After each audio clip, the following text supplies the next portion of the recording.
अस्सलाम वालेकुम दोस्तों, मेरा नाम है इजहार खान, आप दे रहे हैं यूट्यूब। तो आज जो आपके लिए वीडियो लेके हैं, इसमें आप देखेंगे R600 का कंप्रेसर है। तो वो हमने ये वाला जो डीप फ्रीज़र है, सिंगल डोर है, तकरीबन 25 साल पुराना है। तो इसमें हम कंप्रेसर को रिप्लेस करेंगे। एक बड़ा 5 का ये कंप्रेसर है और 600 का हम लगाएंगे। इसमें आप देखेंगे इसका लोड भी काफ़ी ज़्यादा कम है।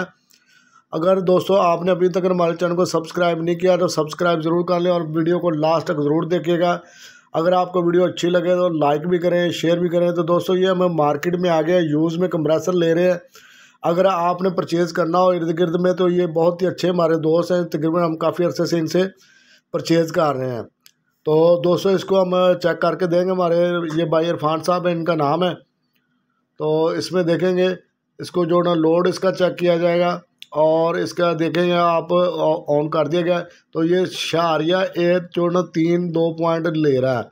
तो इसमें जो ना गैस लोड पे जाकर तकरीबन 1 एम्पेयर से कम रहेगा, 6-7 तक इसका लोड आएगा।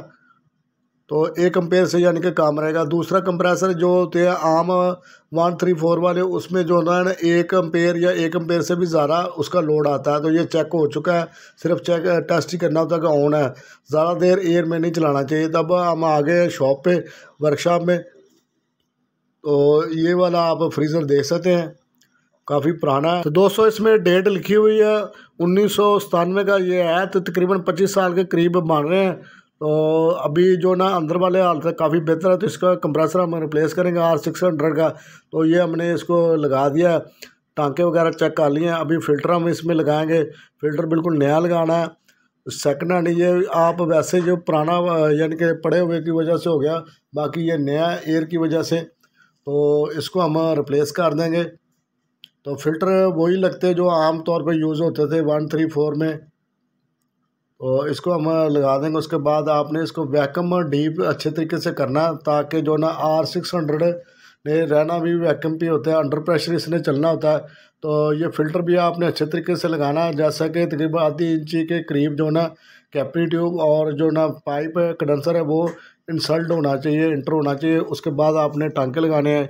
हमने टांके वगैरह लगा दिए। अब हम इसको वैक्यूम करेंगे। तो छोटे वैक्यूम से कर रहे हैं, आधा पौना घंटा करेंगे। उसके बाद थोड़ी देर के स्टे के बाद इसको वैक्यूम को चेक करने के बाद हम दोबारा से कोई 5-7 मिनट के लिए वैक्यूम ऑन कर लेंगे। तो दोस्तों जैसा कि मैंने आपसे एक रिक्वेस्ट की थी, अगर आप इस चैनल पर नए तो सब्सक्राइब ज़रूर कर लें और बेल के बटन को ऑल नोटिफिकेशन पे ऑन कर लें। तो दोस्तों ये देख सकते हैं वैक्यूम हमारा कंप्लीट हो चुका है। तो ये हमारे पास R600 का सिलेंडर है। तो इसमें आपको वेट करके भी दिखाएंगे। इसमें बहुत ज़्यादा गैस कम डलती है। तो भाई जो ओरिजिनल फार्मूले में आती है वो बहुत कम होती है। इसमें हम अंदाजे से डालनी पड़ेगी हमें गैस। तो ये रिले हम ओरिजिनली लगाएंगे जो इसके साथ आई है। इसके कनेक्शन बाकी का हटा देंगे। तो वैक्यूम को हम दोबारा थोड़ी देर के लिए चला लेंगे। कुछ देर चेक करने के बाद तकरीबन 2 घंटे होता है टाइम के, 2 घंटे तक आप इसको वैक्यूम को अच्छे तरीके से चेक करें। उसके बाद आप इसको इसमें गैस चार्ज कर सकते हैं। तो ये वेट आप देख रहे हैं 3.200 ग्राम है इसका। तो इसको थोड़ा सा हमने गैस को लगा के साथ पर्ज करवाना है इसको लाइन को, ताकि जो इसमें एयर है वो सारी पर्ज हो जाए। तो हल्का सा हम इसको कर देंगे। तो ज़्यादा बेसिकली मकसद आपको इसका लोड और कंप्रेसर का गैस चेक करवाना है। तो इसकी बाकी की वीडियो इतनी हमने ज़्यादा लंबी नहीं बनाई। तो दोस्तों थोड़ी सी गैस हम मज़ीद बढ़ा देंगे। और दोस्तों इसको लगाने का बेहतरीन मकसद ये है कि आप एनर्जी इजीली बचा सकते हैं। जैसा कि बिजली बहुत ज़्यादा महंगी हो चुकी है और जब इसमें गैस डलती है कम, तो इस वजह से लोड भी इसका कम है। दूसरे R134 की बानस्पत इसका लोड 50% के 70% के करीब आ जाता है। समझ लें आपने एक इन्वर्टर फ्रिज तैयार कर ली, जैसा कि इन्वर्टर में होता है। तो सिर्फ इसमें ये है कि इसने लोड का वेरिएशन नहीं करना, बाकी ये इसका लोड एक प्रॉपर तरीके से कम रहना है। तो इससे आप इजीली आसानी के साथ बिजली सेव कर सकते हैं, एनर्जी सेव कर सकते हैं और आपके पैसे भी सेफ होंगे अगर गैस में भी और कंप्रेसर लगाने में भी। तो दोस्तों इसको मज़ीद हम थोड़ा सा गैस को बढ़ा देते हैं। 3-4 घंटों में इसका बेहतरीन रिजल्ट आ जाना है। और ये सिंगल डोर है, जैसा कि मैंने आपको बताया, ये गैस की मकदार भी कम डलती है। दूसरा भी हम इसमें ऐड कर देंगे। तो अभी ये कूलिंग शुरू हो चुकी इसमें। तो इसमें आज जैसा कि आपको सिलेंडर दिखाया गया था, तो दोस्तों ये आप देख सकते हैं इसने रहना अंडर वैक्यूम पे है। जैसे भी फुल तैयार भी हो जाएगी ना फ्रिज, फुल कूलिंग भी आ जाएगी। R134 का होता है कि जीरो से लेकर 10 के करीब तक जो ना उसका रिटर्न प्रेशर आना होता है। तो इसमें आप देखेंगे इसका जो ना अंडर वैक्यूम पे ही रहेगा। तो इसको उतारने का भी एक ख़ास तरीका है, जैसे आप गेज उतारते हैं तो एयर चले, इसलिए आप इसको सबसे पहले इसको कुछ देर के लिए बंद करते हैं। जैसे सुई रिटर्न आ जाए, गैस वापस आ जाए, उसके बाद आप इसको उतार सकते हैं। ये रिटर्न आप दे सकते हैं।